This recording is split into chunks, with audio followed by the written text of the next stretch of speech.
Hi, this is Randall, and welcome to session number one of the COVID-19 and the supply chain impact. I hope you got a series. I hope you got a tremendous amount of value from the intro to set the backdrop. And just so you know, I'll probably repeat a little bit about the intro to set the frame for what we're going to do from that point forward. So, with that, let's get going. Let's talk about aerospace and defense. A lot of fascinating things going on in this space. So, there we go. If you'll recall, we talked about in general what the supply chain looks like, or in this case, if you are from another part of the world, the tender process, the procurement process, all of that is wrapped into the actual supply chain. If you understand that supply chain, then the procurement or the tender process makes a lot of sense with regard to where the buyer's coming from, what particular issue are they trying to address, where do they see the opportunity in the negotiation or in the procurement process, which costs are they trying to really and truly focus on. So when you understand this, you'll be in good shape for both the products side and for the services side. And if you want more information on this, just go to the intro deck where we talked a lot about these items. And we talked about the many supply chains. This particular session number one, we're going to talk about aerospace and defense. And if you'll recall, we spent a decent amount of time in the intro session talking about the value chain. There's a supply chain and there's the value chain. The supply chain talks about the physical movement of goods and services. The value chain talks about how it is that you leverage those to generate margin between managing the support activities versus the primary activities. And the primary activities for aerospace and defense are what we're going to actually talk about in this particular deck. So, who are we talking about here?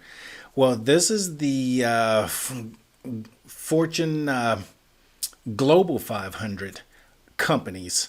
So you can see there out of the 500 largest companies in the world, Boeing and Airbus are leading with 101 billion and 75 billion in sales respectively. These are dollars expressed in millions. So this is 101 billion. You can see this industry is almost $750 billion in sales, just by itself.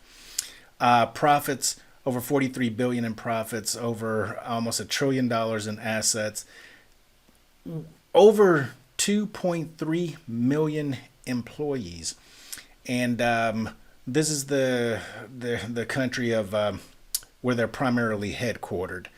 So it's kind of interesting that you can see the U.S. and China are primarily responsible for these. I would say that the defense contractors, which Boeing does quite a bit on the defense side, and some of these others, United Technologies, Lockheed Martin, General Dynamics, Northrop Grumman, Raytheon, between what they're doing for space and defense is probably driving quite a bit of these sales above and beyond commercial airplanes and so forth and so on. So by the time you throw in fighter jets and this, that, and the other and whatnot, you start getting a feel for who these are.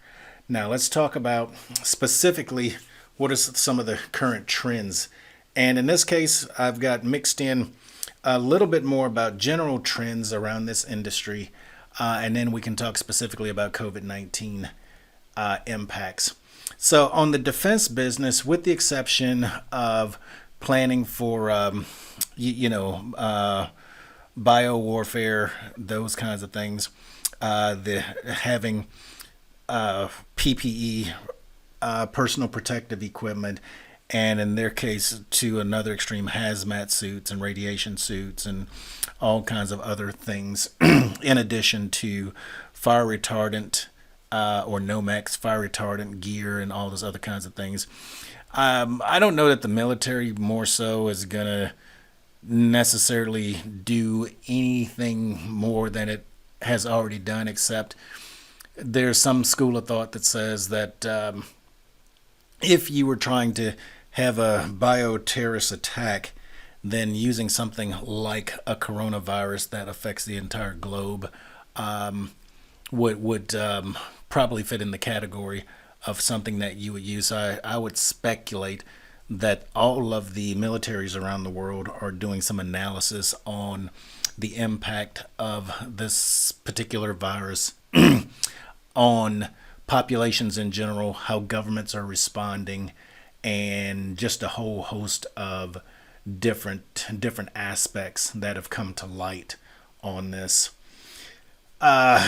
So with defense, I think it's unchanged. And then as countries begin to make different decisions around what their defense posture needs to be, looking at what's going on with the U.S., China, Russia, Iran, and others, then I think you'll probably see normal year over year, short term and long term for defense. Aerospace is where it actually gets very interesting.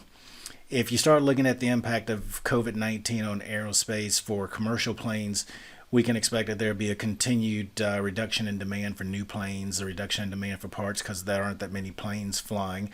If you recall what I said previously about FedEx, cargo planes and whatnot are probably doing quite a bit more. Amazon, Walmart, everybody that's moving cargo is probably doing extremely well right now. There's probably going to be some increase in demand for private charter, perhaps even in the manufacturing of private jets and whatnot. But even that's a market that's for the folks who can afford it. And so I don't know that you'll see tremendous growth there.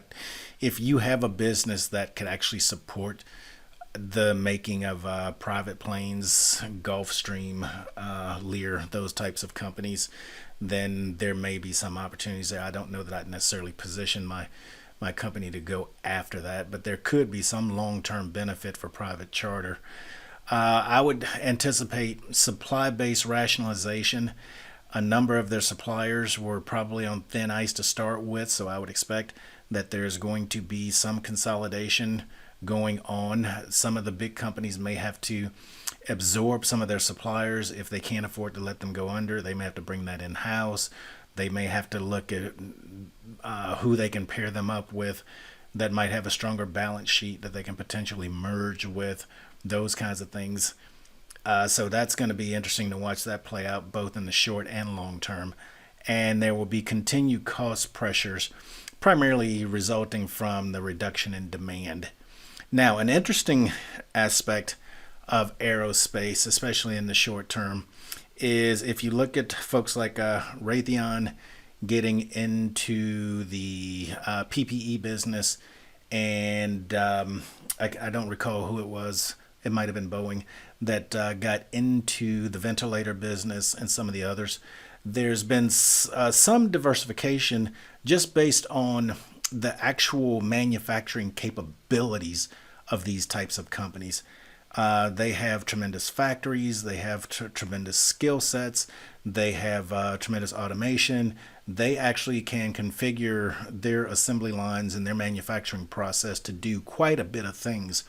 So to the extent that we can anticipate that there's a long-term business for them to get into medical supplies and other healthcare products, in this case, healthcare manufacturing of equipment. I don't know that I expect any of them to move to pharmaceutical. That would be strange, unlike the news we heard from Kodak today, which would be a process company, process industry. This is the manufacturing industry. Then there may be some things going on here. Longer term, so in the short term, if you can get your foot in the door, there may be some things that you can do. If as you look at the bigger companies and then some of the smaller ones, you see what some of their challenges are, where some might be growing, as I mentioned with Raytheon, as well as you look at some of them that are under serious pressures. And if your product or service helps to mitigate some of the pain that they're in, then there may be an opportunity for you there. On the longer term, this is probably a pretty solid industry on the longer term. Once again, if you look at what we're seeing globally, structurally, the U.S. economy and the global economy is reasonably healthy. So once we get past the pandemic, there's a good expectation that things should get back to pre-pandemic levels sooner than later. There's a prediction right now in the US that commercial air traffic won't rebound until 20 to 24. If indeed that's true, that kind of fits with what happened in the US after 9/11 in 2001. It took until about 2004, 2005 before air commercial traffic got back to where it was. So the prediction there is people may not be flying as much for another 3, 4 years. I'm not quite sure. You throw in a vaccine, you got some issues, but I still think there's going to be some time before people are comfortable getting into groups of 50, 100, 1,000 or more. So this 2024 may not be far off. I do think that airlines, in order to recoup lost revenues, they probably will maintain bigger backlogs, get the orders in, and see what they can to ramp up getting the orders in, give some discounts to get the orders in, but not deliver the planes for a while until the airlines actually have the traffic. So in this case, I would expect to see bigger backlogs, but that would be good for the manufacturing process and good for staffing. Let's see. There's going to be an interesting thing going on where we've seen it play out in the last 5 years in aerospace with zero carbon footprint designs for a lot of the bigger planes. I can't tell you right now if a number of the companies are taking advantage of this opportunity to do that now. The smart ones, I think, are, in which case they could be coming out with some things in the market in the next 24 to 36 months that could be very, very exciting, and that potentially will set them up for another 5 to 7 to 10 or more years out.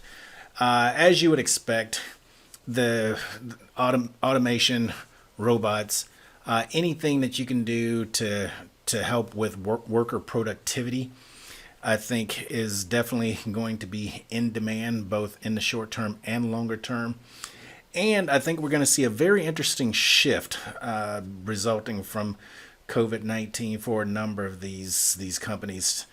It's one of those things where, if you recall, in the supply chain managers survey, there was a big concern about production disruption due to an unreliable labor force. So if you're in a country that doesn't have a good healthcare system, and a lot of your workers end up in a hot spot and they just literally, physically cannot go to work, then if you run a global operation, that is problematic for you. The second issue you have is, to the extent that you have a good portion of your operations in a country that's not a good global partner, that's going to be an issue. And then to the extent that your operations are now somewhat of, if you're considered a critical industry, then your home country may decide that there are some things that they need in order to make sure that you have business continuity when something like a pandemic or some type of global emergency comes along. So I think it's reasonable to expect that a lot of companies are drawing up plans as we speak to figure out some type of additional diversification that protects them in a shift from a global manufacturing strategy to a multinational operating or multinational manufacturing strategy. So I think as you start looking at 10K reports coming up in the third quarter and annual reports at the end of this year, you'll get a lot more things crystallized around that. In which case, if you think back to what this whole series was all about, which is see if you can't figure out in a given supply chain where the cash is flowing and make a decision as to whether that's a good place for you to put your small business. So that's kind of the current trends that we're seeing for aerospace. And the following framework is just here for you for further analysis. What you can do is you can kind of go through these individually and kind of handicap where do you think there might be an opportunity. So in the aerospace and defense industry, what are the raw materials that they're consuming? We know they consume steel and a whole host of things. Who are some of the suppliers, the first tier and second tier and third tier suppliers into that?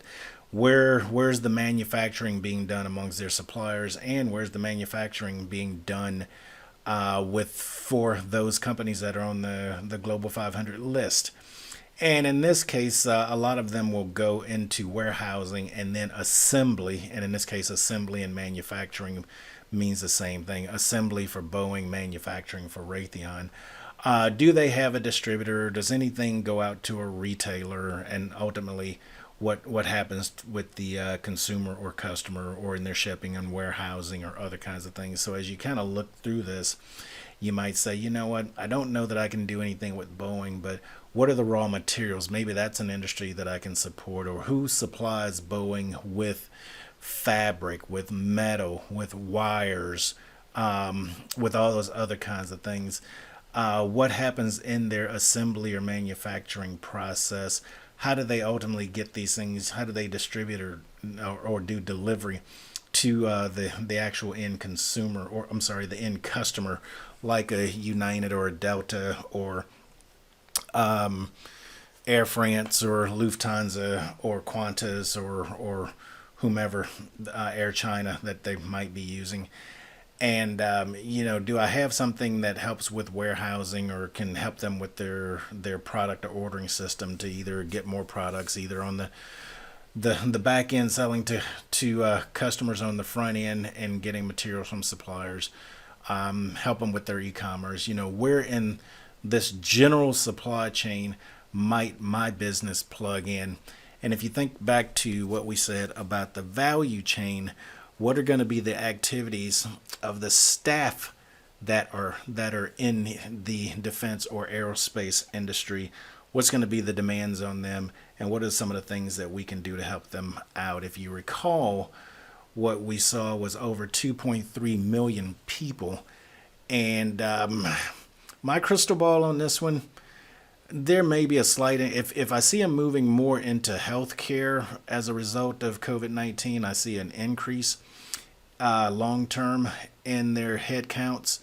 If that opportunity does not realize, then I think they'll probably stay at about the 2.3 million with a probably slight reduction in head count. And if you recall, we always say people drive costs. So that's our first one. I didn't cover everything. So what I want you to do in the chat is leave me some comments.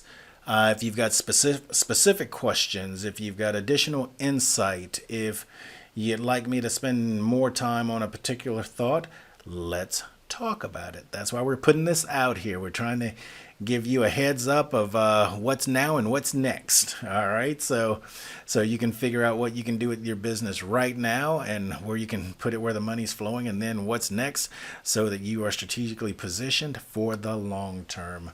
So that's it for me. Thank you, and we will get going. We're actually going to change the schedule. I originally said we'd probably do one of these per week. Some weeks we may do two or more. We may combine some of these. We're not going to spend 43 weeks talking about all of these because we've got a lot of things we're going to talk about. So give me your thoughts on this, and that'll help me to crystallize with the information that I give to you on the next one. This is Randall signing off. Bye for now. Take care.